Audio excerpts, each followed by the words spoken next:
Shikues të nderuar, ju përshëndesim rikthyer sërish në TikTok, ku do ndalemi ditën e sotme tek ajo çka po ndodh tashmë mes SBA-s, Iranit dhe Izraelit, ku tensionet mes vendeve tashmë po hynë në një fazë të re të rrezikshme, ndërsa dhe përplasja për kontrollin e ngushticës së Hormuzit po kthehet sigurisht në pikën kyçe të krizës në Gjeri Persik. Dhe sipas një analize, armpushimi vendosur 4 javë më parë po tregon edhe shenja dobësimi nga Iran, ndërsa përpjekjet diplomatike mes palëve kanë ngecur, duke rritur kështu rrezikun e një rikthimi në luftë të plot. Pra kjo e bërë sipas një analize gjatë këtyre ditëve. Dhe kam të ftuar ditën e sotme për diskutuar mbi këto zhvillime Elianos Kasat. Përshëndes Knesja. Atëherë Eliano, sa i përket tensioneve mes Shteteve të Bashkuara dhe Iranit, të cilat ashtu si e thash po hynë ndoshta në një fazë të re me zhvillime që po ndikojnë sigurisht drejt për drejt stabilitetin rajonal dhe global. Fillimisht si ke parë të gjitha këto lëvizje të fundit prej qoftë nga ana e SBA-s, qoftë nga ana e Iranit dhe si duhet lexuar më tej edhe kjo fazë e re e përballjes mes të dy vendeve? Atëherë, situata duket se ka vijuar të mbetet në fazën e stagnacionit, pra nuk ka pasur zhvillime radikale të quajmë, që mund të kenë ndryshuar totalisht situatën. Gjëja ende mbetet në fazën e armpushimit, madje presidenti Trump së fundmi deklaroi edhe që operacionet ushtarake përfunduan në një farë mënyre. Akoma nuk ka një zhvillim të dytë ose një lajm të dytë, se ato do të vijojnë, do të rivitalizohen, do të ketë më tej eskalim. Gjithsesi, ka që ishte për të bërë u bë në këtë aspekt, situata eskaloi, vendet e Gadishut Arabik, pra producit e naftës, aritëzisë quhet, janë impaktuar jashtëzakonisht, infrastruktura është dëmtuar, çmimi i një fuqie nafte ka vajtur $150 për të vënë më tej. Ekonomia globale ka shkuar me minus, vendet kyçe, disa vendeve kyçe të Azisë, siç janë Indonezia, Malezia, Tajlanda, Filipinet, janë impaktuar rënd në ekonomitë e tyre.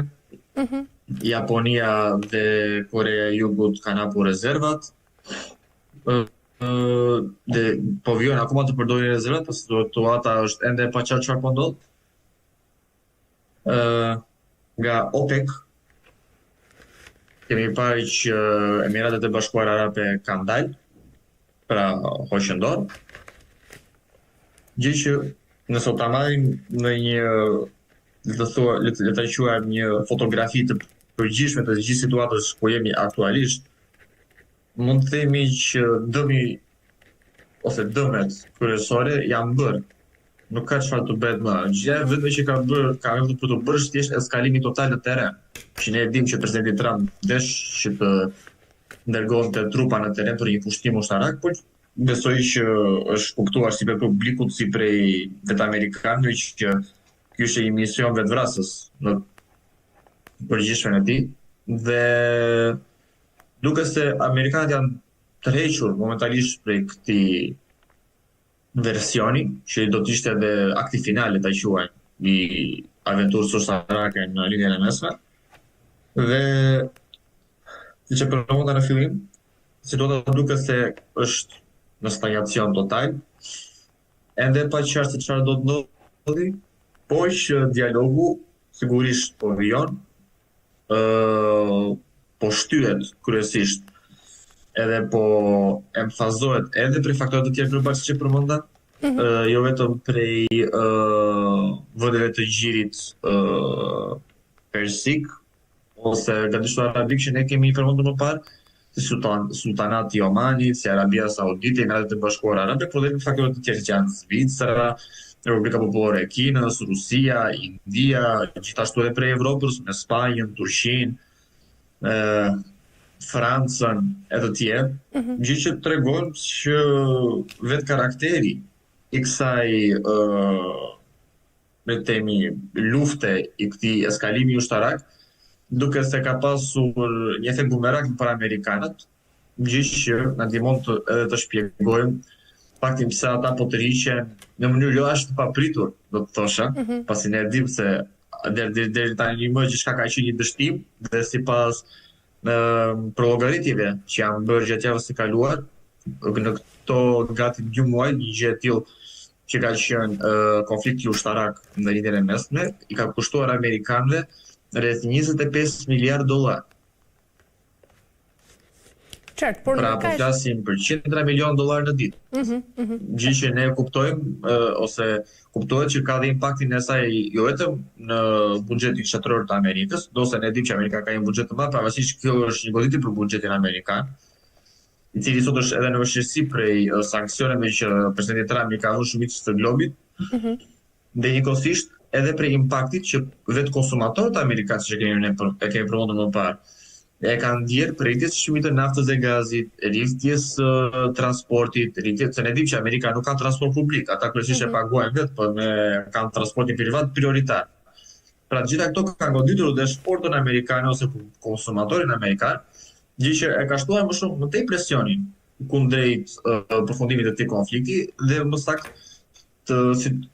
arritjes së situatës ku ne jemi sot, pra që është një stagnacion që askush nuk e di se si do të vijojë më tej ose çfarë synohet më tej të arrihet. E qartë, vjen nga ana tjetër, mes të gjitha këtyre zhvillimeve dhe tensioneve mes SBA-s dhe Iranit ka pasur ndërkaq një takim mes ministrit të jashtëm kinez edhe homologut të tij iranian. Çfarë ka ndodhur?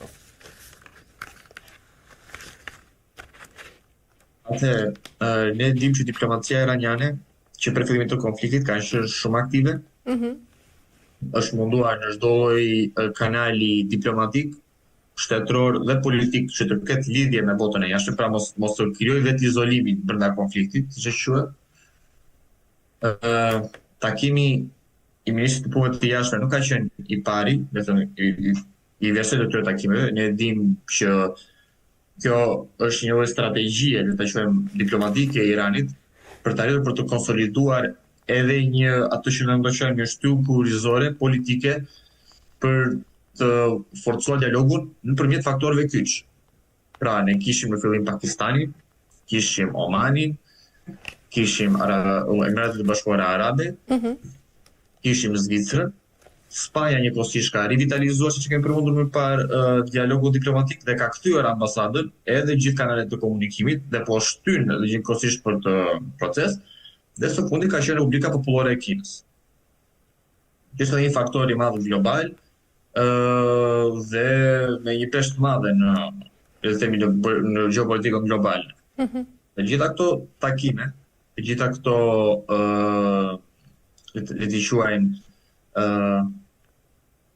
akullthyerje të situatës politike kanë arritur që Irani në një farë mënyrë të mund të, siç e përmenda, jo vetëm që ta mbajë gjallë komunikimin me botën e jashtme, pra ta heqë versionin e një vetë izolimi që mund të ishte edhe katastrofal për ta, sepse pa dialog vetëm i vetë izoluar ne dimë që Irani do të kishte shumë pak shanse. Po njëkohësisht ta arrijë ta përforcoj retorikën e tij në kuadër të dialogut diplomatik, pra ndim që Irani gjithmonë po e thekson faktin që lufta është e nisur prej amerikanëve dhe izraelitëve dhe mbi vrojtjen e dialogut, gjetjes së një rruge të mesme, gjetjes së një lloj kompromisi të dy anshëm, i cili nuk do t'i lidhë të kënaqur të dyja palët, asnjëherë më shumë se tjetra, asnjëherë më pak se tjetra. Dhe gjitha këto duke se kanë treguar, siç e përmenda, se vetë Teherani e ka kuptuar se i vetëm nuk mund të vazhdojë për një kohë të gjatë. Dhe fal kësaj mbështetje ndërkombëtare, fal ndërkombëtarizimit nëpërmjet tregimit të diplomacisë të nivelit, le ta quajmë global, ndërkombëtar, pra të një nivelit të lartë, jo thjesht në diplomacia rajonale, një diplomacia të bazuar në një gjuhë e inatit, të urrejtjes së të gjatë këtij lloji,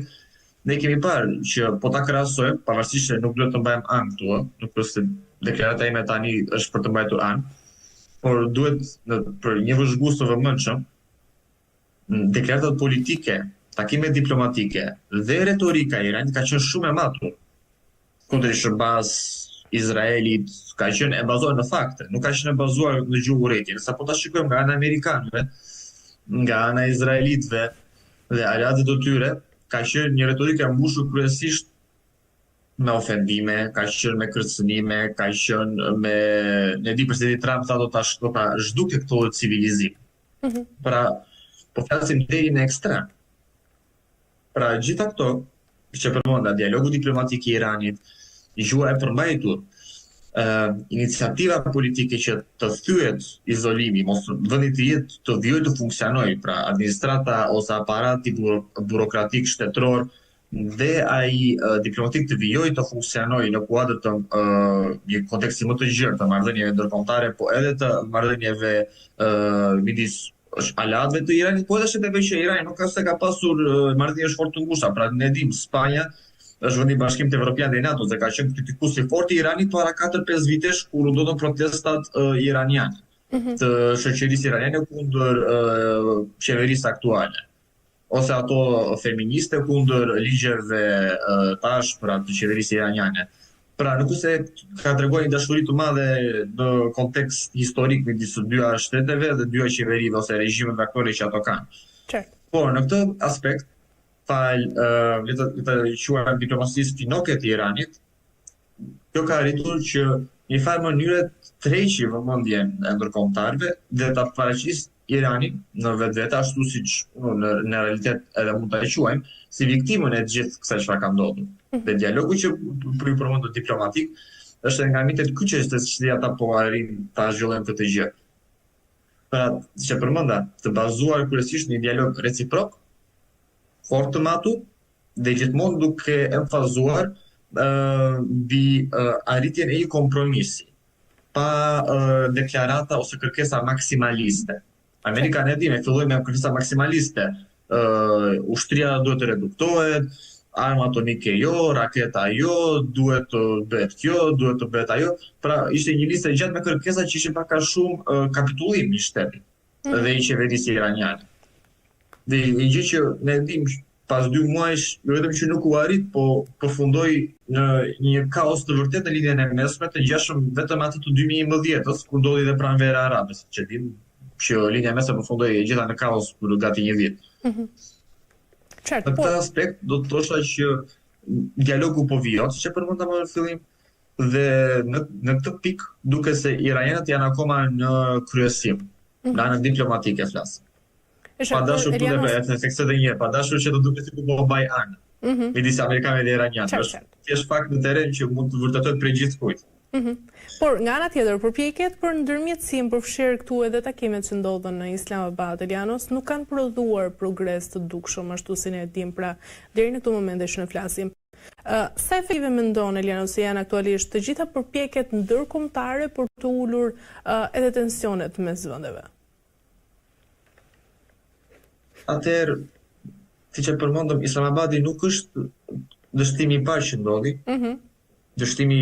i qelloi me sullatin e Omanit dhe më pas me Zvicrën, të cilat dështuan që të krijonin konditat për një rivijim të dialogut i cili duhet teksuar, ishte produktiv deri në momentin që Izraeli filloi sulmet jo ligjore dhe në thyrje të çdo konvente ndërkombëtare kundër Republikës Islamike të Iranit. Kështu që nuk është diçka për të çuditur që iranianët janë fort skeptik dhe po kërkojnë që kërkesat e tyre mos i kenë të negociueshme në kontekst të faktit që nëse ata e kanë pikat e qarta, ata në fillim kanë vënë sovranitetin e tyre kombëtar, interesin e tyre kombëtar, dhe të gjithë një, le të themi, kompromis i cili këto gjëra nuk i dhunon, nuk i kërcënon, nuk i prek. Mos mund ta quajmë kështu. Ne dim që amerikanët edhe janë të pavendosur ose mësaj nuk ka një strategji të veçantë çfarë janë duke bërë në linjën e mesme, është diçka e media amerikane këtë theksojnë që askush nuk e di çfarë po ndodh, çfarë po bëhet. Çfarë administrata amerikane është duke përllogaritur, duke planifikuar, duke programuar, projektuar, si nuk e di si mund ta quajmë, për versojnë çfarë do ndodhi pas kësaj, pasi ne e dim ose e përmendëm që lufta e ka çuar mbrapa ekonominë globale, e ka sipas statistikat të Bankës Botërore, ekonomia globale mund të jetë nga 0.5 deri në -1.5, gati në versionin më të keq -2%.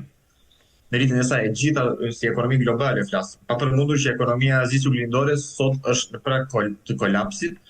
dhe me çmimet që e naftës, petrolit, gazit dhe transporti publik dhe industrive që cilat janë impaktuar jashtëzakonisht për kësaj.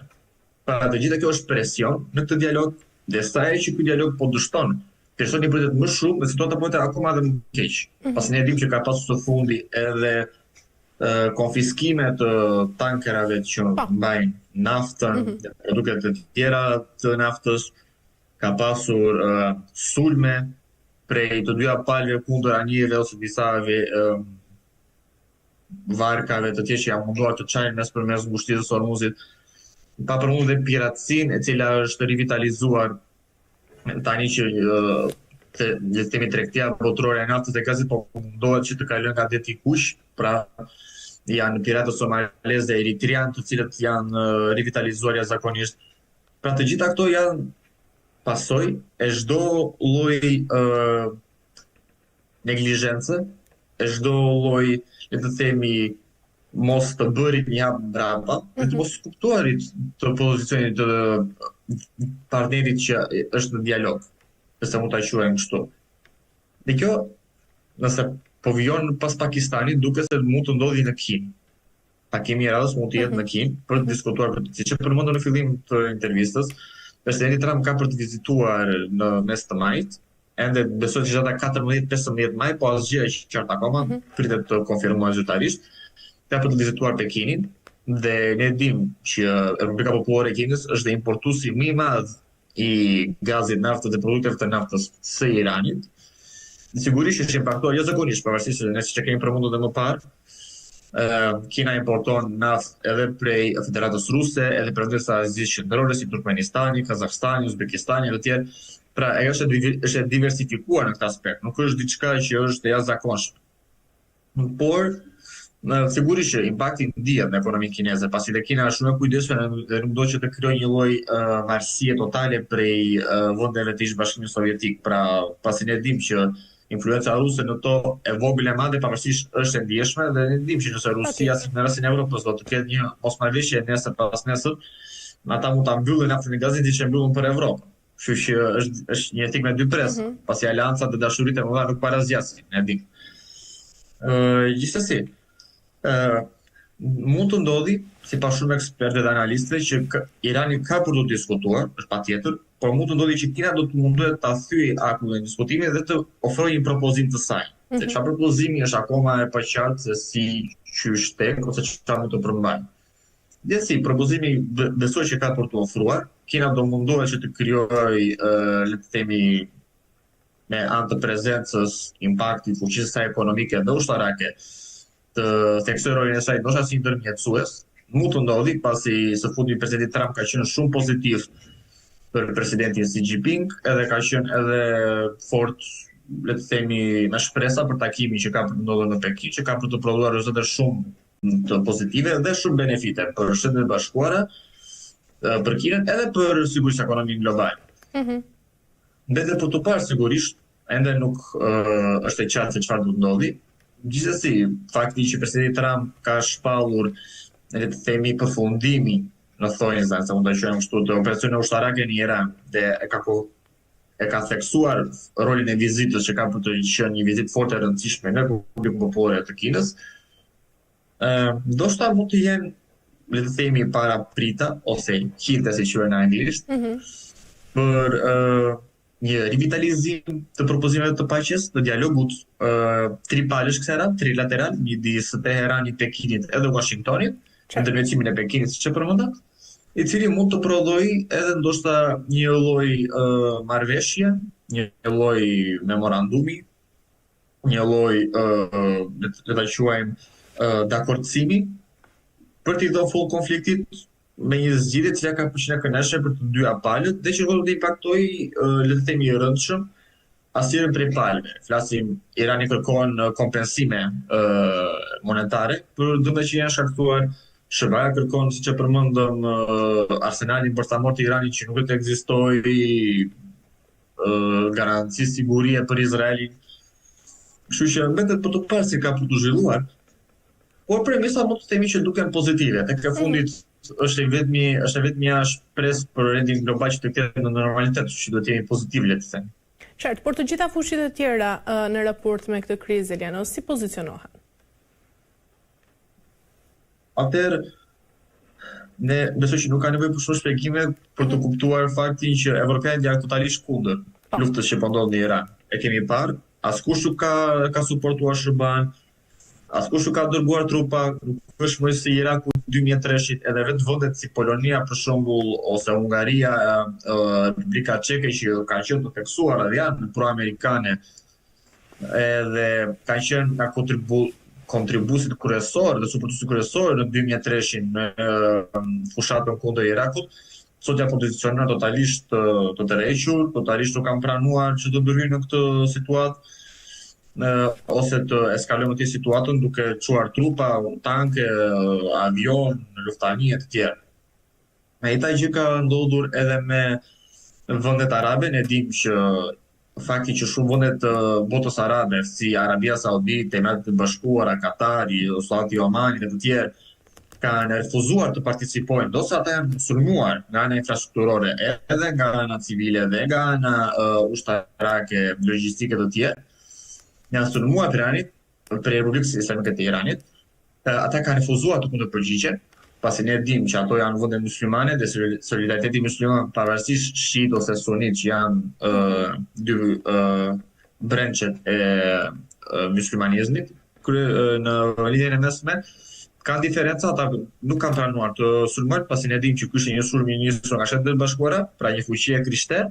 edhe për Izraelit, pra një fuqi judaiste, gjë që është ata përkthehen si tradhti e fesë islame. Njëkohësisht ne dimë që nga vendet e Afrikës,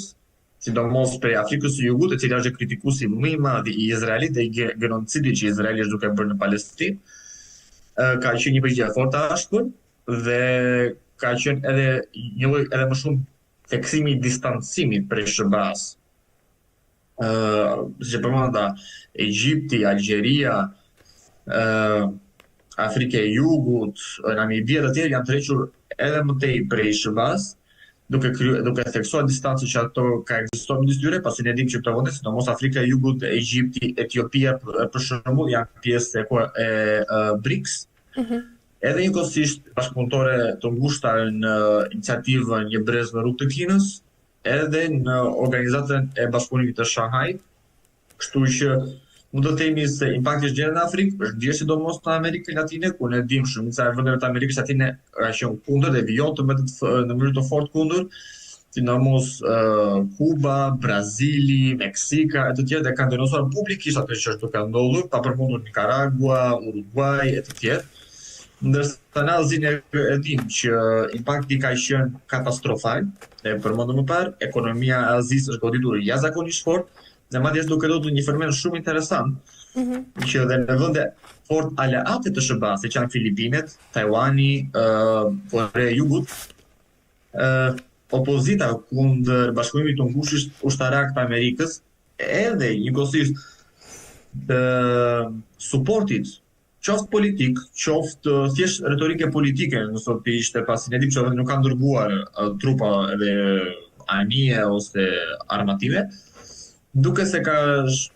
krijuar një lloj impakti negativ në publik, dhe vetë publiku ka qenë shumë protesta, sidomos rinia, kundër participimit në luftën e Izraelit dhe Amerikës kundrejt Iranit. Dhe madje kjo ka çuar që si që përmenda këto vende aleate të shkojnë edhe më fort ndaj Kinës. Pra ato sot janë duke u lidhur më ngushtë me Kinën ekonomikisht dhe duke krijuar dhe më shumë dialog politik me Kinën sesa me SHBA-n, pasi ato e shikojnë SHBA-n si një partner jo stabil, ose është duke u parë kryesisht si një partner jo stabil, dhe një partner i cili është i pabesueshëm. Madje duke qenë si që kemi përmendur, nëse Tajvani është duke bërë këtë që ata e ndjejnë rrezikun nga Kina dhe që Kina e ka shprehur qartë dhe të themi projektet e saj për ta aneksuar Tajvanin, për të unifikuar gjithë botën kineze që quhet. Pra nëse Tajvani vetë është duke shkuar në këtë rrugë, besoj që nuk ka nevojë për shpjegim për shtetet e tjera aziatike se si ato mund të reagojnë. Njëkohësisht ka qenë një retorike përmbajtur nga ana e Federatës Ruse, nga vendet e Azisë Qendrore, ata kanë theksuar nevojën për dialog dhe për të sidomos për vendeve që janë në kufi me Iranin, flasim si Turkmenistani ose Azerbajxhani, por ato janë munduar të mbeten të përmbajtura, duke qenë që marrëdhëniet ekonomike me SBA-n janë fort të rëndësishme. Ne dim që për Rusinë SBA-ja ose më saktë administrata e presidentit Trump është administrata e parë që ata kanë të kryejnë dialog, të takohen, le të themi, të dy liderët, dhe të vijojnë të mundohen të gjejnë një zgjidhje për heqjen e sanksioneve të tjera që sot është më afër se kurrë për Rusinë. Që nga viti 2022. Pra për rusët është një listemi etik me dy presa. Ne dim që ata kanë suportuar Iranin në mënyrë jo të drejtë për drejtë, në anë të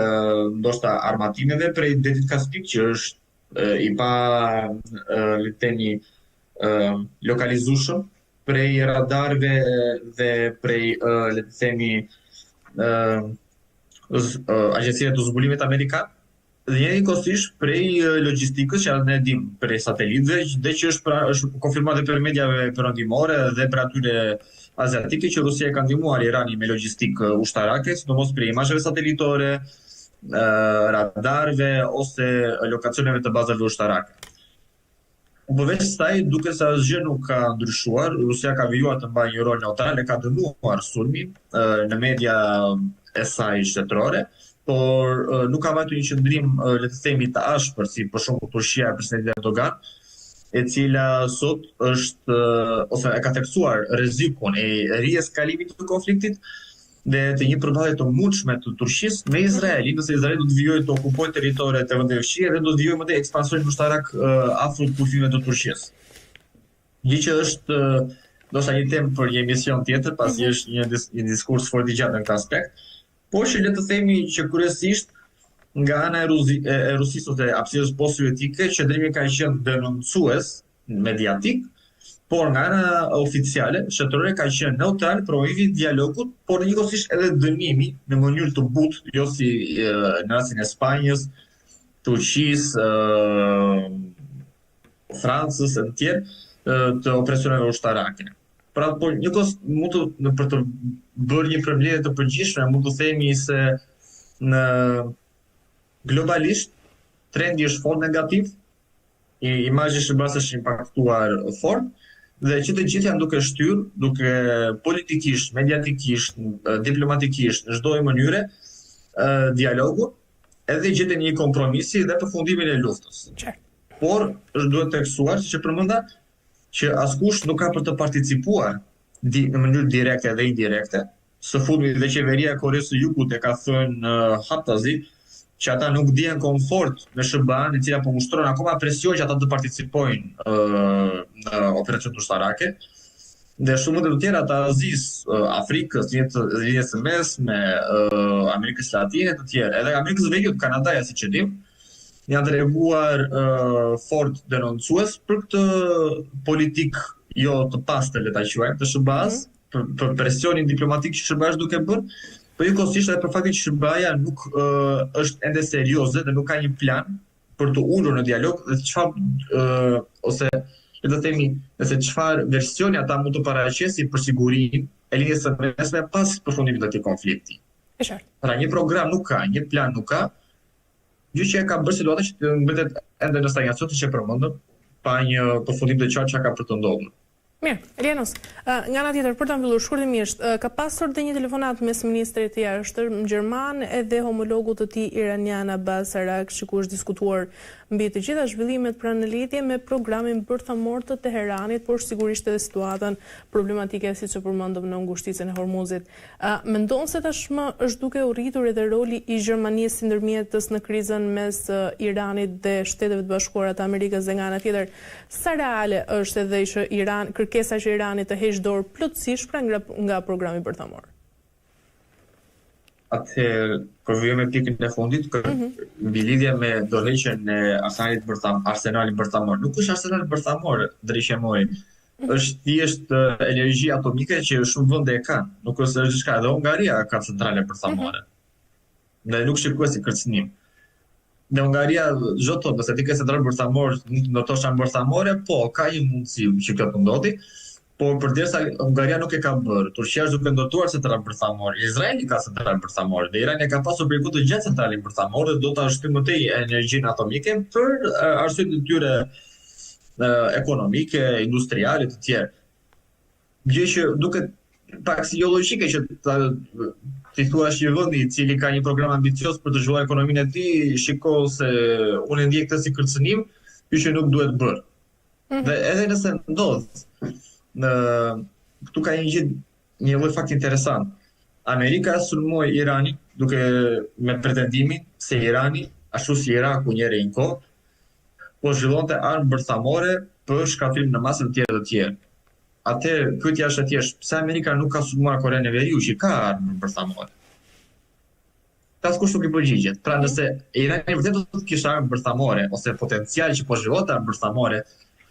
të gjithë nuk do shumë inteligjencë për ta kuptuar që Amerikanët do ta kishin sulmuar Iranin. Pasi ne dimë që ai do të ishte përgjigjur me armë bërthamore. Të zhvilluara mirë ose pak kishte për të përgjigjur. Apo jo. Pra, në këtë pikë për të drejtuar nga programi bërthamor. Programi bërthamor është thjesht program ekonomik. Pra, energji bërthamore, e cila sot po adoptoi për shembull dhe Polonia. Ka një program për të ndërtuar centralë bërthamore. Edhe Slovakia ka dakordsuar në një bashkëpunim të kompanive ruse dhe amerikane për të ndërtuar një centralë bërthamore. Gjermania vetë është duke kuptuar të centralë bërthamore. Pra, në Franca ka centralë bërthamore, Britania e Madhe ka centralë bërthamore. Nuk është diçka e jashtëzakonshme që Irani po kërkon ose duhet të parë si kërcënim që mund të ndërtojë armë bërthamore. Korea e Veriut nuk ka centralë bërthamore, por ka armë bërthamore dhe arriti të ndërtojë ato edhe me sanksione. Është diçka groteske kur e menduam në këtë aspekt. Mbi telefonata ka qenë, si përmendëm më parë, pjesë le të themi iniciativës diplomatike iraniane dhe njëkohësisht të rivitalizimit të rolit të Evropës. Unë theksova në fillim që Spanja ka hapur totalisht dialog le të themi kanale diplomatike, ka kthyer ambasadën dhe ka kthyer në funksion 100% dialogun ndërqeveritar midis Madridit dhe Teheranit. Shumë të tjera evropiane janë në këtë rrugë dhe janë duke filluar, duke munduar pak nga pak në mënyrë jo shumë konfrontuese me SBA-n sigurisht, që të kthehen në të pikë si Spanja. Berlini, Parisi, Londra, Brukseli dhe të tjerë janë duke mbajtur dialogun, po Berlini është ai i cili pas Madridit ka arritur ta thyejë edhe ai aku të krijojë dialog, pra le të themi të flasin e palën iraniane, të shikoj pozicionin e palës iraniane dhe ta kuptoj se çfarë ata kërkojnë, çfarë ata janë kundër dhe çfarë ata mund të pranojnë, të negociojnë, të bëjnë kompromise të tjerë. Njëkohësisht të fundmi, pas telefonatës me le të themi ministrin e punëve të jashtme të Gjermanisë, Shtetet e Bashkuara të Amerikës njëkohësisht kanë shprehur gatishmërinë e tyre për të nënshkruar një memorandum të mirëkuptimit, lajmi është publikuar ditën e sotme. Marco Rubio ka deklaruar qeveria amerikane ditën e sotme se Shtetet e Bashkuara janë gati për të nënshkruar një memorandum mirëkuptimi midis SBA-s edhe Republikës Islamike të Iranit. Gjë që tregon që edhe nga amerikanët vetë, ndoshta presioni evropian, pasi ne dimë që evropianët kanë bërë presion në Washington për të mbyllur këtë aventurë ushtarake, por edhe shumë edhe të Azisë, sidomos Indonezia dhe Filipinat, e kanë bërë të qartë që ata janë kundër asaj që po ndodh dhe kanë bërë oficialisht presion Washingtonit, flasim nëpërmjet dialogut diplomatik dhe këta veshje militare për t'i dhënë fund aventurës ushtarake në lindjen e mesme. Dhe siç duket, fatmirësisht trendi duket pozitiv. Pra besoj që pas telefonatës të ministrit gjerman, kthimit të ambasadës ose dhe funksionimit të shumë ambasadave perëndimore, sidomos atyre spanjolle, turke, franceze dhe të tjerë, ndoshta kjo mund të çojë edhe në rezultate pozitive në dialogun që pritet të vijë së fundmi në mes të këtij muaji në Pekin. Gjithsesi me të për të parë, po që për ta përmbyllur punën e telefonatës, telefonata duhet parë në një kontekst të përgjithshëm, mendoj, jo në kontekst le të themi të përvetshëm, në kuadër të iniciativës evropiane për të diferencuar veten e saj prej SBA-s, pra Evropa nuk përfaqëson Shtetet e Bashkuara të Amerikës Dhe njëkohësisht shtetet evropiane për të diferencuar veten, ndoshta nga vendet e tjera të Bashkimit Evropian, të cilat kanë një çështje ndryshe. Ne dimë që vendet kryesore që sot suportojnë SBA-n dhe Izraelin janë Hungaria, Italia, Republika Çeke dhe Gjermania deri së fundi. Vendet e tjera nuk e suportojnë. Pra për mos krijuar dhe një konflikt, le të themi që Bashkimi Evropian po del i unifikuar në këtë deklaratë, që shumë vendet tjera mund të vënë veto, ne mund të mos pranojnë. Mund të shikojmë që vendet si Spanja, si Gjermania, Franca e të tjerë, ja duke dalë në mënyrë të përveçme dhe duke